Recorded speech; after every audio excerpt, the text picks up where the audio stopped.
Alrighty, so I unfortunately cannot put my webcam to record this video because I need to do both monitors, but either way, it's neither here nor there. I wanted to make a little bit of a tier list. You can obviously see it on the screen. If you're just looking for the tier list itself, this is the order that I'm going with. So if that's all you needed, thanks for watching. Anyways, if you're new to the channel or anything, feel free to subscribe, all that good stuff.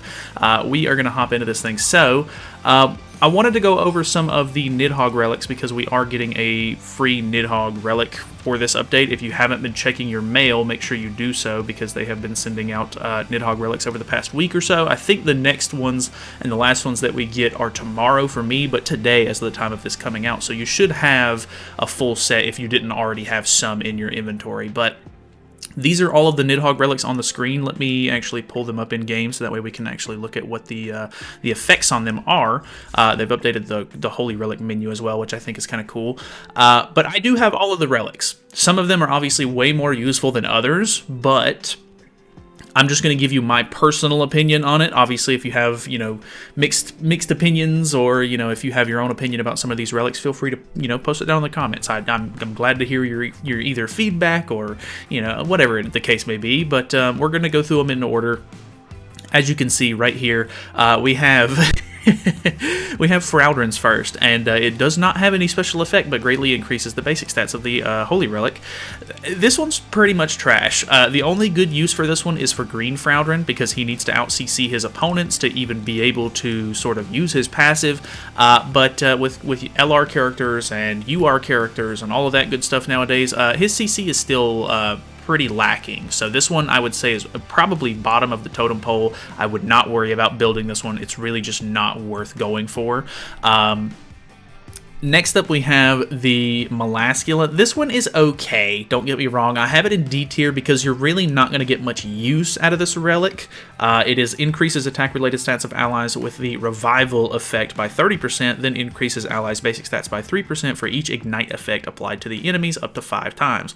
So the basic stat increase, pretty decent, but the revival effect is only valid for the red Melascula unless they end up LRing the blue one, for example, and giving her some sort of revival mechanic or something like that in the future, but who knows, we'll have to see about that. But as of the time of me recording this, the red Melascula is really only the one getting the use out of the revival part, and it's just not really all that worth it. Like, it's a very, easy gimmick to see through. Most people know what red Melascula does with her passive and everything, so they tend to target her first, or, they can use some sort of buff removal or something like that to get rid of the revival. It's just not really worth having.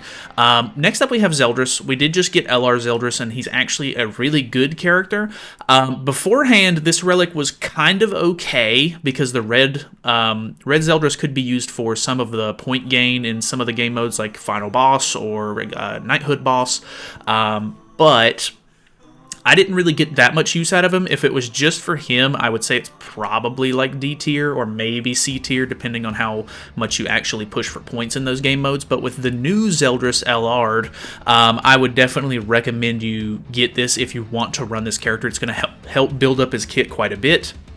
And it's just going to make him overall much more usable, and you're going to get more synergy and everything. I think that it's really, really nice to have. So I have it in A tier.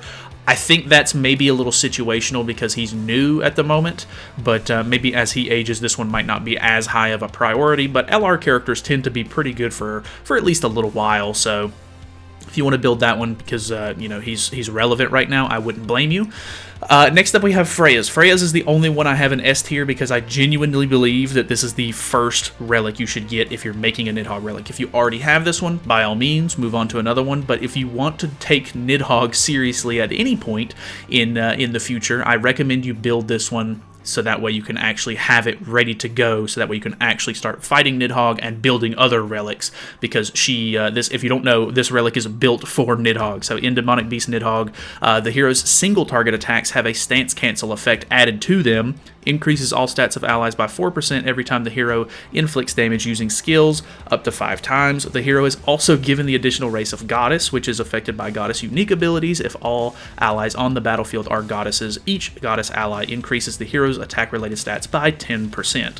So it's going to make her hit a lot harder. It's going to make her stance cancel with single targets. If you're using the green one, that means both of her cards are single targets. I'm not as big of a fan of using her for Nidhoggr, but it'll work if you don't have the red one. but it's so good. It's so helpful. You're going to need it because there's a lot of stance canceling and stuff like that in phase 2 of each of the floors, and it's just going to make things a lot smoother, and it's going to make things a lot more consistent. So I definitely recommend getting that one first if you can. Next up, we have Ominous Nebula Zeldris. For each debuff on the enemy, increases demon allies' basic stats by 3% and the hero's damage dealt by 4%. You can see I have it in C tier. I'm not a huge fan of this relic, and this character has dropped off as far as like usability quite hard. Most people are using either Demon King Zeldris, or they're just using the new LR Zeldris, so it's not really preferred to use this one anymore. He can be okay at best, and he does have an infect, which gives him some sort of longevity, but to be honest, you know, if you already have Demon King Zeldris, he has a better infect card already that lowers stats, so there's not really a great reason to run this one unless you just want the little bit of stat boosting from it, but like I said, it's I think Demon King Zeldris' CC is already better than this one's anyways, and that tends to be kind of a big factor. So, cool relic. I like the way it looks, but usability-wise, probably not worth going for. Next up, we have Assault Mode. Assault Mode Relic is actually really good for him. Like, it's honestly a really good relic. It gives it gives 5% basic stats to allies that are demons, which is good because stat boosting relics tend to have a lot of longevity, and it makes it to where he starts the battle with 3 blue buffs that are increasing his basic stats, which is actually really nice. If he doesn't take damage, they reapply. But the problem is that Assault Mode is pretty situational in the sense that he's not super meta. You can, of course, run him whenever you want to. I do get use out of him from time to time, but unless you just really want to main this character, who is a bit outdated, he's not going to crit very consistently. His CC is a lot lacking compared to newer melees and stuff like that. I don't know that I would go out of my way for this one. It is a cool relic, but I don't really get use out of Assault Mode in anything other than PvP at this point. And PvP has kind of just outgrown this melee in general. So, I mean, like I said, you could still use it. It's usable. You know, he's not completely out of the meta. You can use him, but is it worth it? That depends on you and what you want to run. So, next up, we have the Lostvayne Meliodas. Lostvayne is not super reliant on this relic. The relic does help a lot, don't get me wrong. So increases the hero's damage dealt by 10% for every orb in the hero's ultimate move gauge. That's great because you're basically going to be using this on the red LR Meliodas, who gets ultimate move gauge pretty quickly from his single target card because it fills ultimate move gauge orbs, and you're going to rank those up really easily with his passive, of course. And the blue one actually steals ultimate move gauge at the beginning of the match anyway, so it's a pretty good relic. It fits both of the characters, but Lostvayne's definitely dropping out of the meta a little bit. I use him for OG Demon the most out of anything, and I would say that, you know, the relic isn't necessarily like super helpful in that because most of the time, unless you're in phase 2, he's got a damage cap on, so it's not going to be like the craziest thing. I do have it in A tier because I think having it really does fit his kit really well, and it does build him up a little bit, gives him that little bit of a boost he needs for your ultimate to sort of like one-shot and everything, but I would actually be okay with moving this one down to like B tier if I really had to. Just depends on if you actually think you'll get use out of the character or not, but that's just me. Diane is next. I do like this one, actually. Increases allies' damage dealt by 30% for 2 turns when the hero assumes a stance. Both of the Dianes can actually get good use out of this, and I do actually really like this new Valentine's Day Diane. But it's a little situational. People don't really use Diane nearly as much anymore. The Sins team has kind of outlived the red Diane. Like, people really don't use it. I did face one today, actually, but it's like the first time in months that I've even really seen people use her, at least where I'm at in PvP. That might be a little bit, you know, skewed. But the green one is definitely kind of nice. I do see her a little bit more often, but mainly she's going to be used for like the PvE side of the game because she has a PvE and PvP passive. So I don't know. It's nice to have, especially like if you're going to be doing Demon King and stuff, you could definitely make this and use the green Diane if you really want to. You could use the red Diane if you want to as well. I prefer the green one, of course, but not like crazy super good. Like, I'm not using this thing all the time or anything, so I gave it B tier because it's actually a good relic. It's just not super relevant most of the time. Next up, we have the Light Elizabeth Relic, which increases the hero's damage dealt by 10% and decreases damage taken by 5% for each applicable ally on the battlefield, which are Goddess and Seven Deadly Sins characters, and then removes infect from allies before the recovery from the hero's unique ability activates. The problem with this relic is, one, it's not that great. This Liz takes a little while to build up, which is unfortunate, and the removes infect part immediately got countered because we got Demon King, and now we have Arthur, who both have an infect card, but it's not called infect, so it gets around this ability to remove the infect. So literally redundant. They countered it like basically as soon as she got her relic with Demon King. Super annoying. I don't like this Liz really in general. Like, she's okay, but not great. She's basically not used for anything in the game as far as I'm concerned. So building her relic is just kind of irrelevant for the most part. Next up, we have Freyr. I do like his relic quite a bit. Increases applicable allies' basic stats by 5% and damage dealt with single targets attacks by 5% for each applicable ally on the battlefield, which is Ragnarok and Unknown Race. This one's really good. The basic stat buff is great. The extra single target damage is really good. I would mainly chalk this one up to PvE. I have it in A tier because I actually do think this one is super helpful because Freyr is such a good character on like the 3 or 4 first demonic beasts. You can use him on Nidhoggr if you're using like a Ragnarok team, but most of the time you're going to be using the Goddess team on that. So the first 3 demonic beasts are really going to get the most use out of this thing. But the fact that he has, a death ultimate which hits twice is incredibly useful, so it's going to hit damage caps and stuff pretty consistently. The stat boosting and stuff like that is great. He uses 2 single targets, and a lot of other characters that you run with him use single targets as well, so it's just a nice good boost. Don't know if I would go out of my way too much if you don't actually get use out of the character, but if you're a little bit more early game, or like if you're in the early parts of the late game where you're actually fighting demonic beasts but you don't have a lot of the relics yet, building his can be really nice to sort of like help speed up those other teams that you're using. Berserk Estarossa has one. It's okay. I gave it B tier because it's pretty relevant in the fact that you can still run Estarossa on the demon team and get good use out of him, but depletes 1 ultimate move gauge orb for all enemies at the end of the turn when when this character kills using a skill. I read that all kinds of weird, but basically if you kill a character with Estarossa specifically, it's going to ult drain them, which is decent. It's like a nice little way to get some sort of ult control on the field, but most of the time you're not really going to be killing with Estarossa per se, but it does boost his CC by quite a little bit, and having higher CC with the demon team is obviously preferred. So it's okay. I give it B tier. It could honestly probably go C tier if you really wanted to, but it depends on if you get use out of the character, of course, like some of the other characters here. So next up, we have Roxy.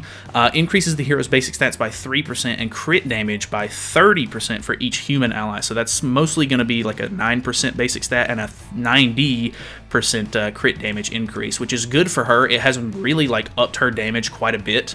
I actually specifically really like the AoE damage that the blue Roxy gets out of this passive, or the Holy Relic, but I think this one's mainly going to be used for CC. You do use the blue Roxy for a lot of PvE activities and stuff like that, for like speeding through like damage caps on bosses and stuff like that, but I think mainly her use case now is, I don't see the blue Roxy on the field a lot nowadays in PvP. It's mainly just going to be the red Roxy in the back line, which means that you're basically going to be building this thing for CC for that character. So if you run the human team, this thing can be really relevant, or if you're doing a lot of PvE stuff with the blue one, it could be really relevant. So I gave it B tier. A decent relic, definitely helps the character out quite a bit, but just depends on which one you're using and how much you use them. Next up, we have Monspeet. This one is, I gave it C tier because I really don't use Monspeet at all. The only time I get use out of this relic really is for Croc Shell, which is a boss that comes back from time to time, not super often. It basically just is the same as Kyo's passive from the KOF collab, where applies 2 ignite effects on all enemies for 3 turns at the start of the ally's turn, applies 1 additional ignite effect if allies participating in the battle are all demons, which is nice, and then in each ignite effect on the enemies increases the allies' damage dealt by 3% up to 10, so that's a 30% boost at max. It's okay. Monspeet has really terrible CC, and he's incredibly old, so his stats are really bad. So the odds of you actually getting good use out of this, probably not great. You could build it for like CC and then throw it on, or throw him as like an association on the new Demon King or God Meliodas if you really wanted to get use out of the commandment, but for the most part, using him on the field and stuff, probably not going to be great. I do see people using him a little bit for Guild Boss, so if you're like a competitive Guild Boss player or like you want to get more points and stuff in Guild Boss, some of the teams do actually get use out of the red or green Monspeet because of the relic and everything, so that can be kind of nice, but not overly useful in my personal opinion, but depends on what kind of game modes and stuff you play, really. The last one we have here is the Infinity Merlin. Now, this one is pretty relevant as of recently because the Sins team is really high up in the meta right now. So I gave it A tier just because it is very relevant. My only gripe with this thing is that it's very debuff dependent, which can be kind of hit or miss depending on the team that you want to use. But if you're using the Sins team, more than likely you're going to have Bon on there, which is going to apply a lot of debuffs anyway. And because she's a debuff related character as well, you can get good use out of her passive that way, like also with it. So decreases all allies' damage taken by 3% up to 30% for every debuff applied to all enemies if all allies are 7 Deadly Sins heroes, including the secondary slot heroes.